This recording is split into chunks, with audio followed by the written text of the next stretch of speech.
Всем здорово. Короче, приключилась у меня такая проблема. Ну как проблема? Маленькая проблемка из всех проблем. Скрипели у меня двери, короче. Я думал, чем смазать. И у меня, короче, была ВДшка.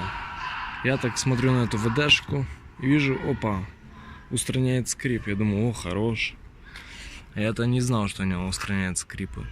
Ну, попшикал сюда быстро, короче, и все, теперь тишина, смотрите. Тишина вообще. А тогда был такой скрип, я как приезжал домой, как открывал двери, все слышали, что я приехал. И вот так. Если скрипит дверь, советую ВД-40.